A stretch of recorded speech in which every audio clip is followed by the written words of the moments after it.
નમસ્કાર દર્શક મિત્રો, લોકમત ન્યૂઝ ચેનલમાં હું ભૂમિ મહેતા આપનું હાર્દિક સ્વાગત કરું છું। જીવનને સુંદર બનાવવા અને સફળ બનાવવા એક સારા ગુરુની જરૂરિયાત દરેક હિન્દુ ધર્મના મનુષ્યને હોય છે। આવા જોવા જઈએ તો સૌથી મોટા ગુરુ મનુષ્યના માતા પિતા હોય છે।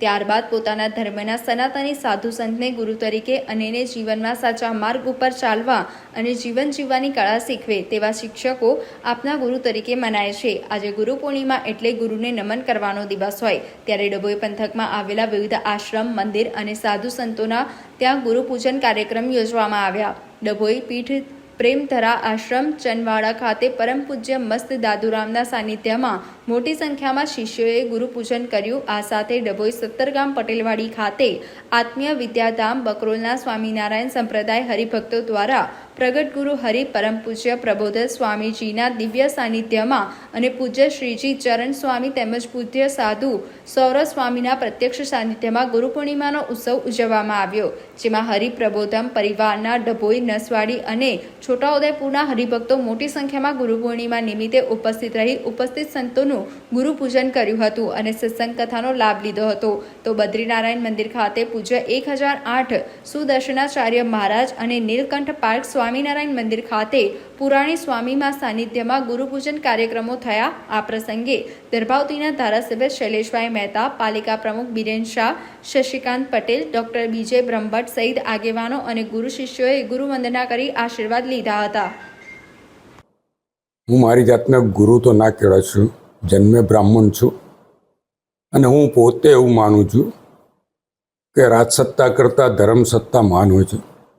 આજનો દિવસ ગુરુ પૂર્ણિમાનો છે અને આપણા શાસ્ત્રોમાં કીધું છે ગુરુ બ્રહ્મા, ગુરુ વિષ્ણુ, ગુરુદેવ મહેશ્વર, ગુરુ સાક્ષાત પરમ બ્રહ્મા, તસ્મૈ શ્રી ગુરુવે નમઃ। એટલે ગુરુનું સ્થાન આપણે ત્યાં ખૂબ ઊંચું બતાવવામાં આવ્યું છે।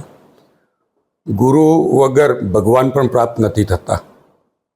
ત્યારે આજે ગુરુ પૂર્ણિમાના દિવસે જે સંતો છે એના આશીર્વાદ લેવાના, ગુરુઓના આશીર્વાદ લેવાના અને જે દર્ભાવતીના યુવાનો જે મને આઈડલ માને છે કે જે ઘણા ગુરુ તરીકે પણ આશીર્વાદ લેવા આવતા, એ તમામને હું શુભેચ્છા આપું, આશીર્વાદ આપું અને દર્ભાવતીના વિકાસમાં એ તમામ યુવાનોનો સહયોગ મળે એવી અપેક્ષા રાખું।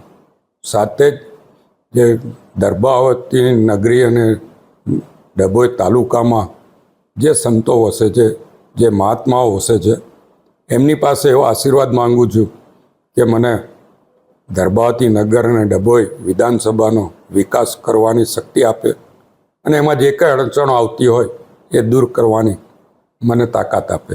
આજના દિવસે ગુરુ પાસે એ જ અપેક્ષાઓ। બ્રાહ્મણનું કામ જ તમામ સમાજના લોકોને સાચી દિશા આપવાનું હોય છે। એટલે બ્રાહ્મણ તરીકે યુવાનો મારી પાસે કંઈક માર્ગદર્શન માંગવા આવે તો એમને સાચી દિશા આપવાનું મારું કામ છે। ધારાસભ્ય અલગ વાત છે, બ્રાહ્મણ તરીકેના મારી પર જે વિશ્વાસ રાખતા હોય એને માટે અલગ રીતે કામ કરવાનું હોય છે।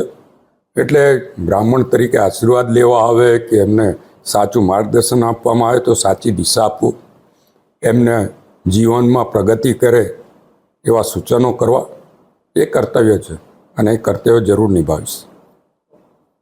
સહજાનંદ સ્વામી મહારાજની જય, સૌ ભક્તોને જય સ્વામિનારાયણ।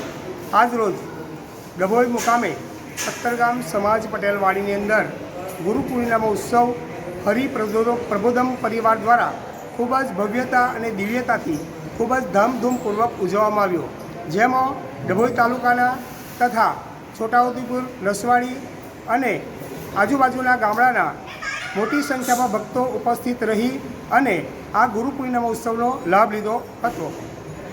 બાકરોલ આત્મીય ધામ વિદ્યાનગરના પ્રગટ ગુરુહરિ પરમ પૂજ્ય પ્રબોધ જીવન સ્વામીજીના દિવ્ય સાનિધ્યમાં તથા પ્રાદેશિક સંત પૂજ્ય શ્રીજીચરણ સ્વામી તથા પૂજ્ય સાધુ સરોજ સ્વામીજીના પ્રત્યક્ષ સાનિધ્યમાં આ ઉત્સવ ઉજવવામાં આવ્યો।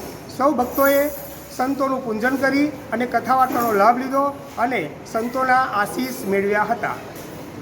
આપણે કહેવાય છે કે હિન્દુ સંસ્કૃતિની અંદર ગુરુનો મહિમા ખૂબ જ અનેરો ગણવામાં આવ્યો છે।